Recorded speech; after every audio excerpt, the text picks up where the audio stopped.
नमस्कार।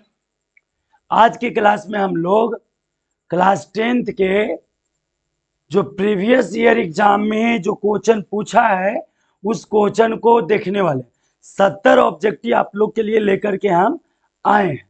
उन 70 ऑब्जेक्टिव में 70 का 70 ऑब्जेक्टिव आपका प्रीवियस ईयर के एग्जाम में पूछा हुआ है, वही क्वेश्चन लेकर के आए हैं। तो चलिए ध्यान देते हैं हम लोग क्वेश्चन की तरफ।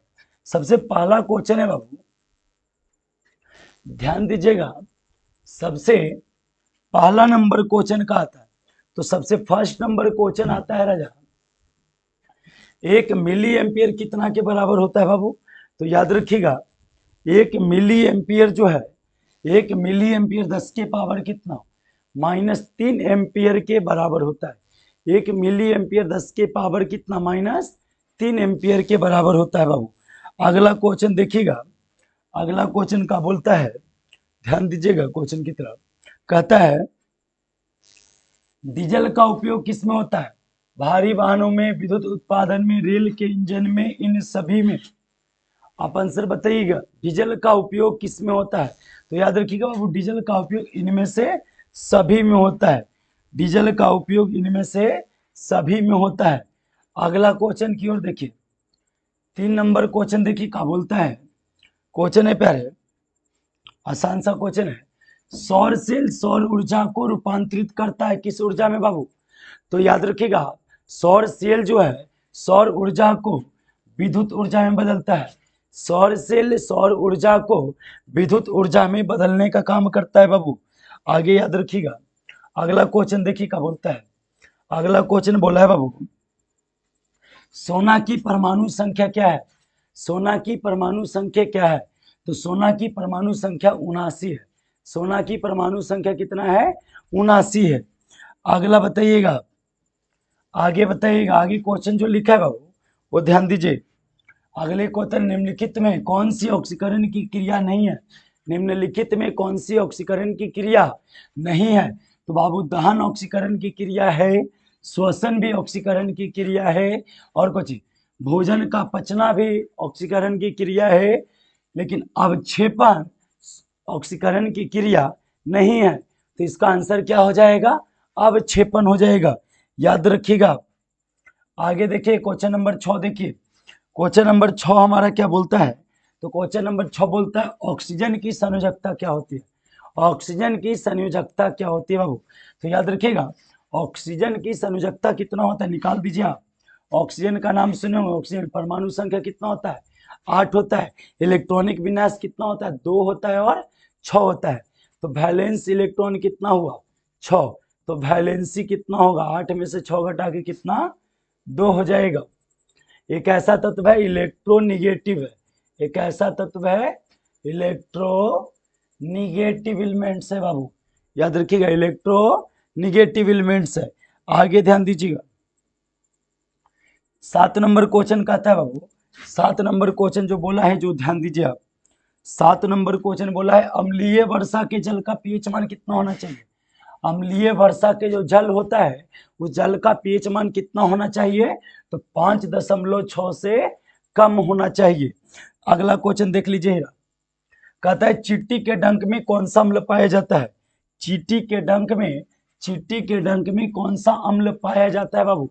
तो याद रखिएगा, चींटी के जो डंक होता है उसमें फॉर्मिक अम्ल पाया जाता है। चींटी के डंक में कौन अम्ल पाया जाता है? फॉर्मिक अम्ल पाया जाता है। और फॉर्मिक अम्ल को हम लोग मेथेनोइक अम्ल भी कहते हैं, मेथेनोइक एसिड भी कहते हैं। किसको? फॉर्मिक एसिड को कहते हैं बाबू। इसका फॉर्मूला क्या होता है? HCOOH होता है, HCOOH होता है बाबू। याद रखिएगा, तो इसका आंसर हो जाएगा मेथेनोइक अम्ल, सी नंबर हो जाएगा बाबू।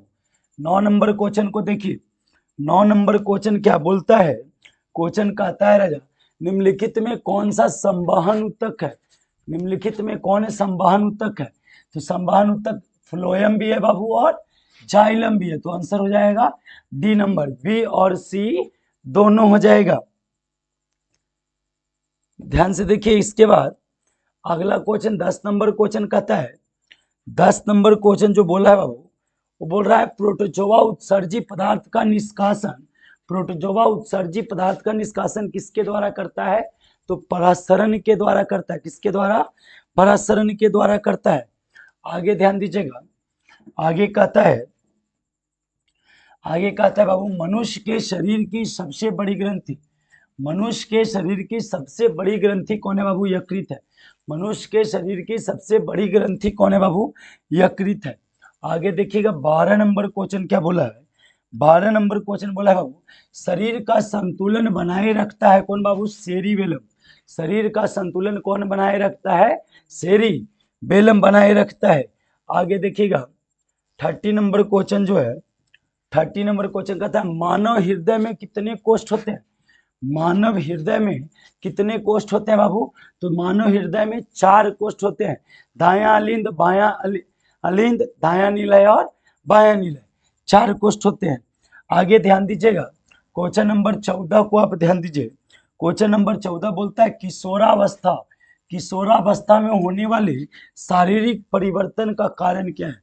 किशोरावस्था में होने वाले शारीरिक परिवर्तन का कारण क्या है बाबू? इसका आंसर हो जाएगा ए और बी दोनों। इसका आंसर क्या हो जाएगा? ए और बी दोनों। आगे ध्यान दीजिए, क्वेश्चन नंबर कितना है? तो क्वेश्चन नंबर बाबू 15 है। क्वेश्चन है रक्त क्या है हीरा? तो रक्त क्या है? रक्त एक प्रकार का तरल संयोजी उत्तक है। रक्त क्या है? तो एक प्रकार का तरल संयोजी उत्तक है। आगे ध्यान दीजिए,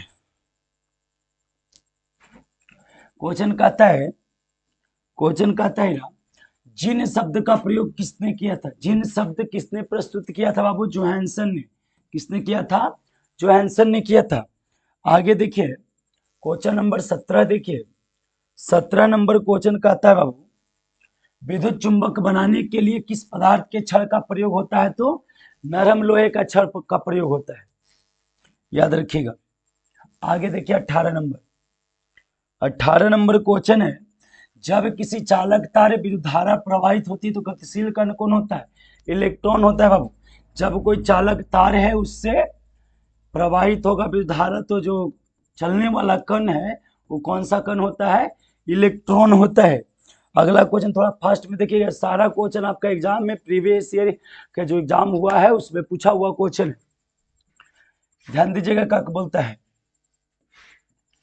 क्वेश्चन ही रहा ओम का नियम। ओम का नियम आप पढ़े होंगे, ओम का नियम पढ़े होंगे, V बराबर आई आर, या I बराबर कितना? V बटा आर। ऑप्शन नंबर कौन सा हो जाएगा? ए नंबर हो जाएगा।